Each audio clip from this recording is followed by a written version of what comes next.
Fucking is good, everybody gon' smoke. Out here, the party's never end too soon. Happens every time I go and step up in the room. I do it like that, so let me see ya.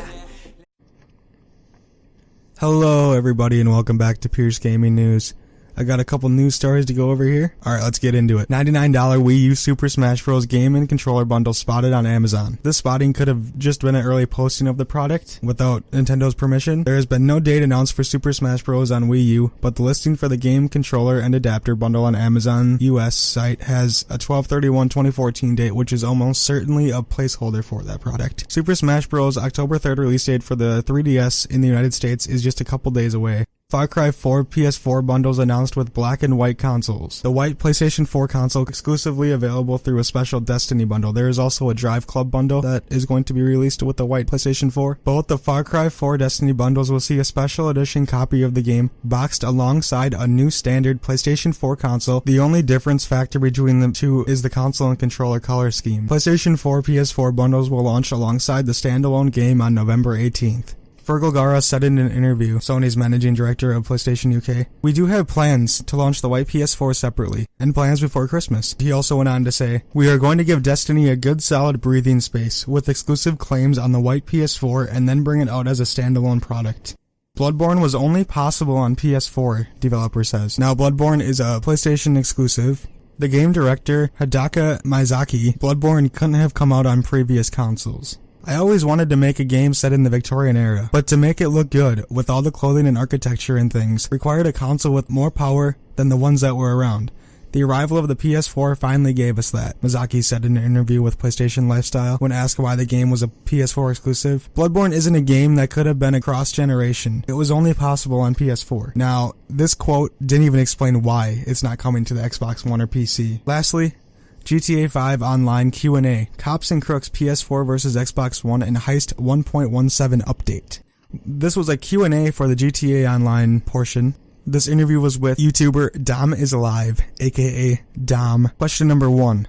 Choosing between Xbox or PlayStation console and Dom's personal preference for the same. Dom clarifies that he would definitely opt for the PlayStation 4 as his primary console for obvious reasons of getting exclusive content once the remastered edition of GTA 5 comes out in November. Another big reason for the PS4 would be because Dom's fanbase has mostly PlayStation 4s and the Xbox One version seems to be relatively smaller. Question 2. Is recently leaked multiplayer Last Team Standing MPLTS DLC related to Cops and Crooks? Dom asserts that the Last Team Standing DLC could indeed be based on gameplay elements involved with Cops and Crooks missions. Question 3. Consequence of Rockstar not releasing Heist DLC on current gen consoles. Xbox 360 and PS3. Dom clarifies that the Heist DLC will indeed be released on both current and next gen consoles. Last question is the possibility of spreading infection, glitches, or mods to next-gen systems. Dom reassures that the next-gen gaming systems, including the PC, would incorporate a stronger security mechanism, which would make it difficult for hackers and modders to introduce any glitches or infections at the moment in the remastered edition of the game. It's not ruled out that hackers can find a way to put mods into the game somehow. It's almost a given on PC, I would think.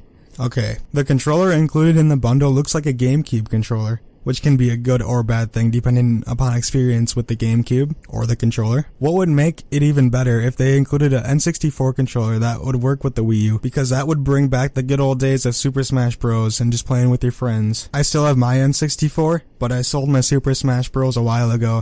And I wish I still had it to this day because that game was quite possibly one of the best on the N64. The adapter makes it look like the front of a GameCube with the 4 controller ports, which is pretty neat. The price point seems a bit high for this. I mean, $99 for a game and a GameCube controller? That cannot be that expensive to make anymore. Also, the adapter cannot be more than $10. I couldn't imagine. So either Nintendo has a really high markup or they overpaid to make these two products, which I highly doubt. But when I think of Super Smash Bros., I don't think of the GameCube, I think of the N64, so I'm not sure where they got the controller idea for this one. I'm all for the exclusive consoles and all, but it just needs to stop, because all they are trying to do is get you to buy a different colored console for that game. They should have had these options at launch. It really doesn't matter which color console you have, because after you set it up and put the game in, are you really looking at the console and thinking, wow, I'm glad I got the white PlayStation 4. No, it's just a different color console that the consumer should get a choice on what color they want, not be forced to get that game with it because they want a certain color, especially if they don't like the game that's included. If they want to do a bundle, let the buyer pick what game they want, so they don't have to get stuck with the game that they never wanted in the first place. They just bought it because it was included in the special bundle.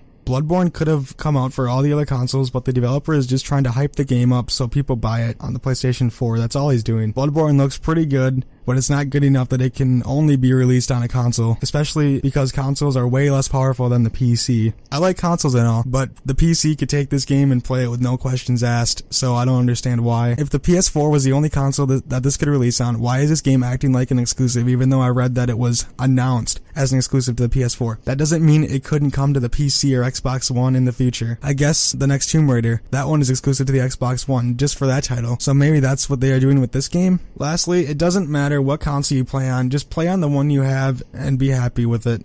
The GTA 5 Cops and Crooks mission looks really cool, and I cannot wait until it releases on GTA Online. Also, the Heist DLC has been promised since September of 2013, and we are in September of 2014, well, almost October. Still no release for the Heist DLC at all, which is kind of upsetting because that is a whole year wait time. It's good to know that the DLC will be coming to all 4 consoles. I myself cannot wait for these updates because GTA 5 has not been played in a while since I got kind of bored with it. I just hope the Heist DLC comes out soon so I can play with other people in GTA Online. Alright guys, hope you guys liked the video. Make sure to like, comment, favorite, and subscribe, and follow me on Twitch, Twitter, and Facebook.